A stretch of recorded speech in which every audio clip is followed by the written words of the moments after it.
ओम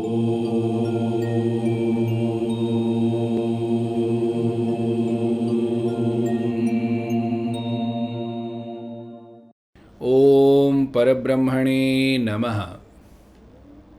श्री लक्ष्मीनारायण संहिता कृतियुग संतान अध्याय 254 कामिका एकादशी महात्म्य एवं व्रत विधि निरूपण। श्री लक्ष्मी बोली, श्री कृष्ण के योग से सब निर्गुण, स्वर्ग देने वाला, मोक्ष देने वाला या वैकुंठ आदि में चतुर्भुज स्वरूप देने वाला हो जाता है। सकाम या निष्काम भाव से कोई भी कार्य यदि श्री कृष्ण की प्रसन्नता के लिए किए गए हो तो वह सभी गोलोक धाम प्रदान करने वाले होते हैं। वह व्रत, वह क्रिया, वह पूजन ही रम्य है जिससे संतपति, समस्त जग के स्वामी श्री हरि कृष्ण संतुष्ट हो। चातुर्मास के व्रत नियम वह है जिससे माधव संतुष्ट होते हैं। हे प्रभो, श्रावण मास के कृष्ण पक्ष में अर्थात गुजरात आदि प्रांत में आषाढ़ मास के कृष्ण पक्ष में आने वाली एकादशी किस नाम से जानी जाती है, उसके देव कौन हैं, उस एकादशी के व्रत की विधि क्या है और उससे क्या पुण्य होता है, यह कहिए। श्री नारायण बोले, हे लक्ष्मी सुनो, लोक कल्याण की भावना से मैं तुमको कहता हूँ। श्रावण कृष्ण में आने वाली एकादशी कामिका नाम से विख्यात है। उसमें व्रती को विजया नामक पत्नी से युक्त भगवान अच्युत की पूजा करनी चाहिए। पुष्प में पारिजात के फूल, अर्घ्य में बिल्वफल, नैवेद्य में मालपुआ और दान में दंपत्ति के लिए वस्त्रों का दान करना चाहिए। यह सब भगवान अच्युत में प्रेम उत्पन्न करवाने वाले हैं।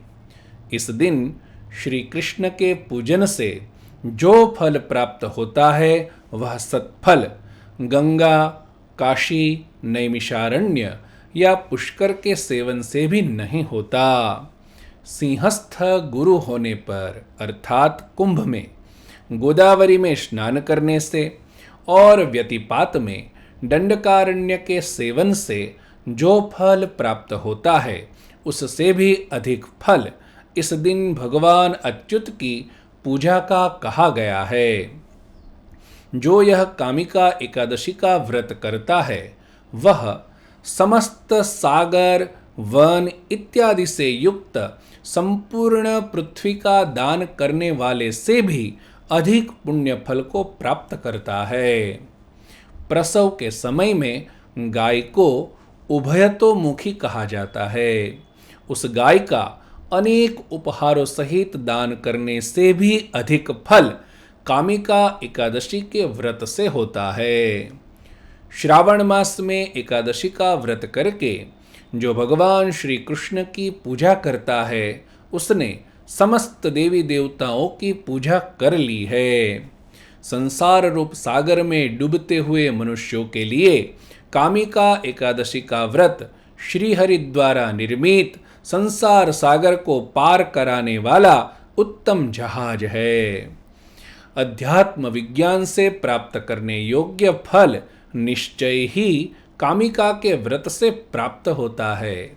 अतः इस एकादशी का जागरण सहित व्रत करना चाहिए, जिससे मनुष्य कभी दुर्गति को प्राप्त नहीं होता, मृत्यु के समय भयंकर यमदूतों को नहीं देखता और मृत्यु के पश्चात हीन योनियों को प्राप्त नहीं करता है। कामिका के व्रत के पुण्य से योगी जनों ने कैवल्य पद को प्राप्त किया है। जो मनुष्य तुलसी पत्रों से श्रीहरि की पूजा करता है वह पानी में स्थित कमल का पत्ता जैसे पानी से लिप्त नहीं होता वैसे ही पापों से लिप्त नहीं होता है।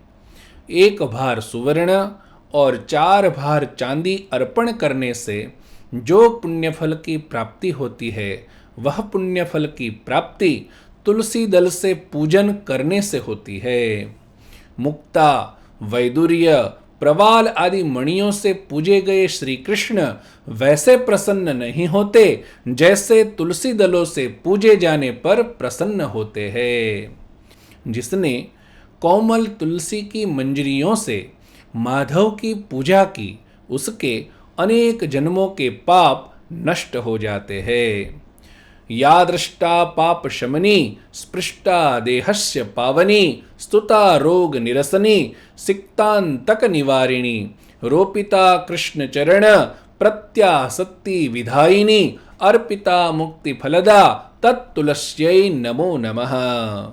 अर्थात जो दर्शन से पापों का शमन करने वाली, स्पर्श से शरीर को पावन करने वाली, स्तुति से रोगों का नाश करने वाली, सिंचन से समस्त भय को दूर करने वाली, रोपण से श्री कृष्ण के चरणों में प्रेम उत्पन्न करने वाली और भगवान के चरणों में अर्पित करने से मुक्ति रूप फल को प्रदान करने वाली है, ऐसी तुलसी को नमस्कार है।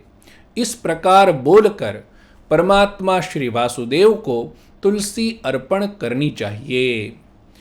एकादशी के दिन जो मनुष्य भगवान श्री कृष्ण के आगे दीपदान करता है, उसके पितर स्वर्ग में स्थित होकर अमृत से तृप्त होते हैं। एकादशी के दिन जो मंदिर के शिखर पर दीपदान करता है, उसके पुण्य की यथार्थ संख्या विष्णु भी नहीं जान पाते। मंदिर में घी का या तिल के तेल का दीपदान करना चाहिए। उससे दाता अत्यंत उज्ज्वल द्युलोक को प्राप्त करता है। हे प्रिय, ब्रह्म हत्या का नाश करने वाली, महापुण्य फल प्रदान करने वाली, स्वर्ग प्रदान करने वाली और कामनाओं को पूर्ण करने वाली कामिका एकादशी का व्रत श्रद्धा पूर्वक करना चाहिए। इस व्रत को करने वाला पावन और भक्ति से युक्त होकर विष्णु लोक को प्राप्त करता है और वहाँ शाश्वत काल तक सुख भोगता है। व्रत करने वाला व्यक्ति दशमी के दिन एक बार भोजन करे, रात्रि में भूमि पर शयन करे और ब्रह्मचारी रहे। प्रातः काल में उठकर स्नान और नित्य कर्म करके शुभ मंडप करावे, उसमें विविध धान्य से सर्वतोभद्र मंडल करके उसमें घट स्थापना करे। तत्पश्चात विजया सहित भगवान अच्युत की सुवर्ण की मूर्ति की आदर पूर्वक पूजा करे। उसमें आवाहन, पाद्य, अर्घ्य, मलापकर्ष स्नान, पंचामृत स्नान, महाअभिषेक करके भगवान के श्री विग्रह को स्वच्छ और कोमल वस्त्र से पोंछे। तदनंतर वस्त्र, आभूषण, अलंकार इत्यादि से सुशोभित भगवान अच्युत को पत्नी विजया सहित तिल से भरे हुए पात्र पर स्थापित करे और वह पात्र सर्वतोभद्र मंडल में स्थित और पंचरत्न, पंचपत्र, फल, जल आदि से युक्त सभी घट में मध्य घट पर स्थापित करे। सर्वतोभद्र मंडल की विधि अन्यत्र जैसी होती है वैसी ही यहाँ पर भी करे।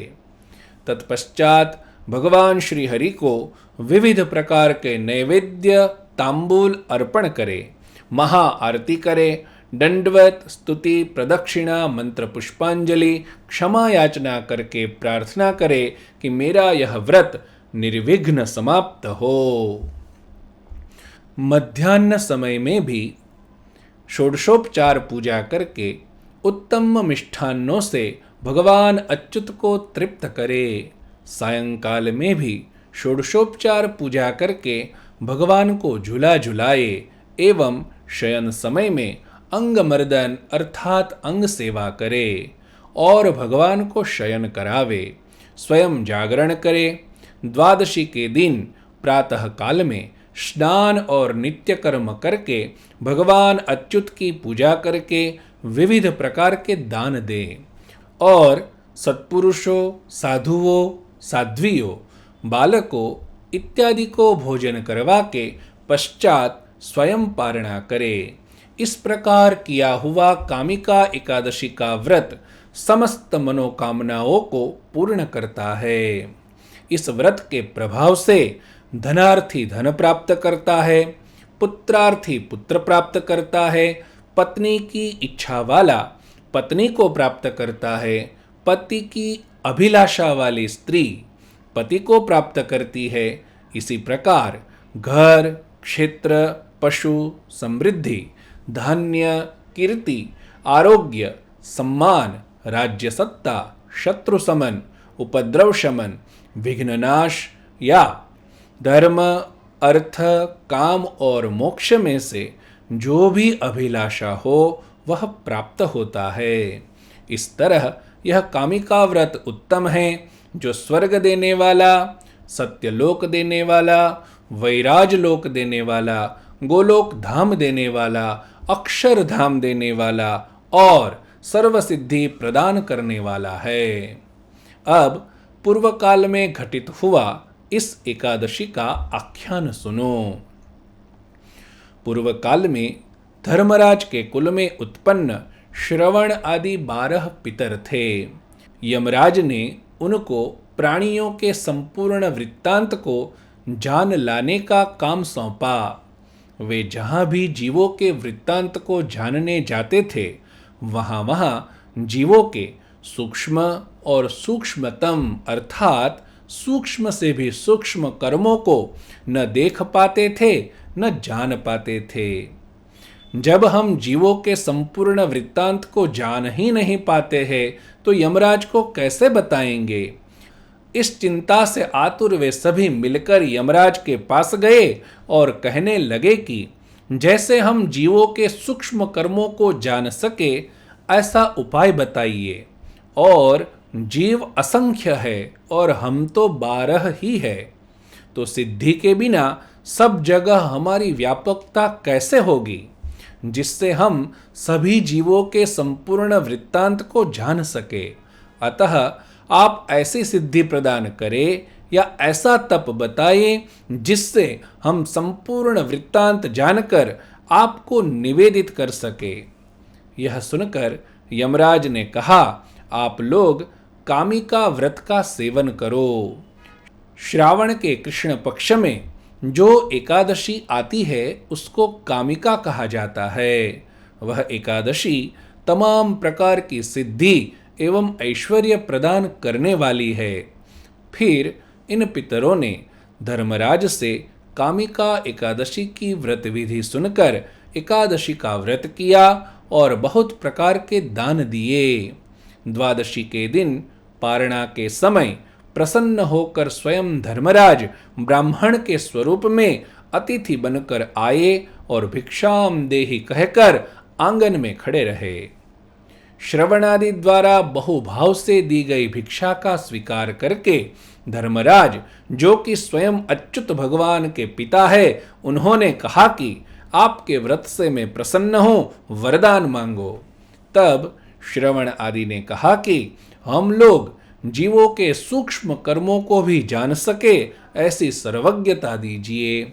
साथ में दूर श्रवण, दूरदर्शन, गुप्त कर्मों का ज्ञान, अनेक रूप धारण की शक्ति, सभी क्षेत्रों में स्थित जीवों में व्यापकता, उनके तमाम कर्मों को जानने की उत्तम शक्ति और उसकी यथार्थ शाश्वती स्मृति भी दीजिए।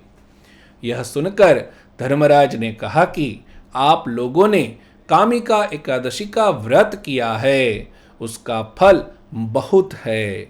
वह सर्वसिद्धिमय एवं इच्छित मनोकामना पूर्ण करने वाला है। इसलिए मैं आपको सर्वसिद्धि प्रदान करते हुए वरदान देता हूं कि आप सभी को ईश्वर की तरह सभी जीवों के समस्त वृत्तांत का संपूर्ण ज्ञान हो।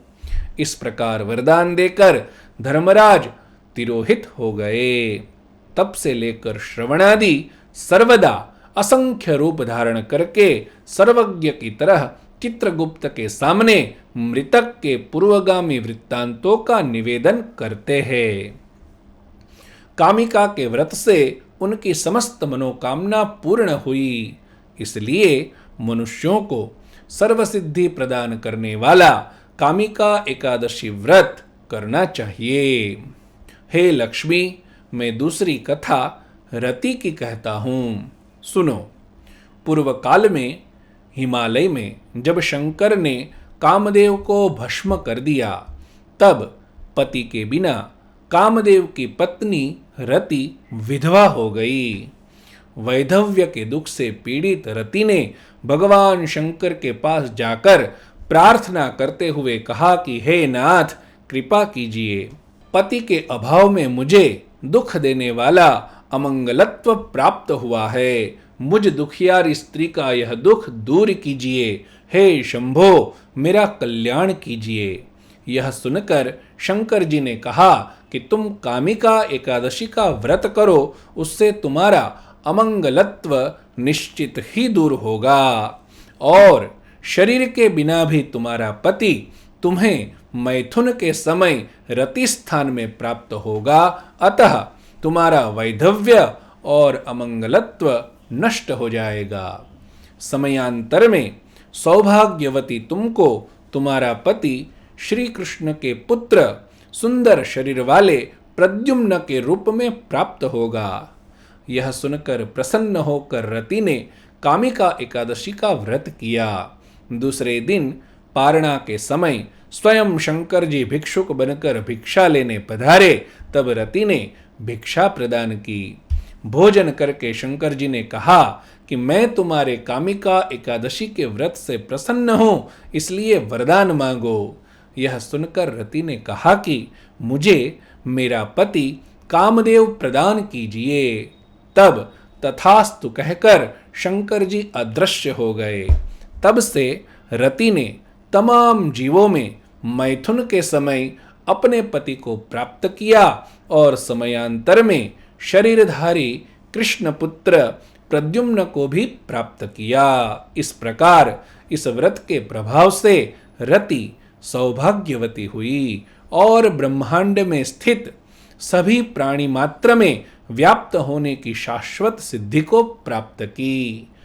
इस प्रकार कामिका एकादशी का व्रत सर्व कामनाओं का साधक, सभी संकल्पों को सिद्ध करने वाला, सभी समृद्धि को प्रदान करने वाला, तमाम दुखों का नाश करने वाला, सौम्य, शुभ, स्वर्ग और मोक्ष प्रदान करने वाला, सभी यज्ञों का फल प्रदान करने वाला, योग सिद्धि प्रदान करने वाला, नष्ट वस्तु को पुनः प्रदान करने वाला, महान ऐश्वर्य प्रदान करने वाला, रति देने वाला, काम देने वाला, पत्नी देने वाला, पति देने वाला, दुखों का नाश करने वाला, काम भोग का सुख प्रदान करने वाला, विघ्नों को नाश करने वाला और स्त्री पुरुषों की इच्छाओं को पूरा करने वाला है। हे लक्ष्मी, यह व्रत परम अवैधव्य कारक है, अर्थात इस व्रत के प्रभाव से स्त्री विधवा नहीं होती है और निष्कामी जनों को यह व्रत महापुण्यों से प्राप्त होने वाला वैकुंठ प्रदान करता है। अतः इस व्रत को सर्वथा करना चाहिए। इस कथा के श्रवण मात्र से 1,00,000 अश्वमेध यज्ञों का पुण्यफल प्राप्त होता है। इति श्री लक्ष्मी नारायण संहिता में कृतयुग संतान में कामिका एकादशी महात्म्य एवं व्रत विधि निरूपण नाम 254वां अध्याय समाप्त। ओम परब्रह्मणे नमः।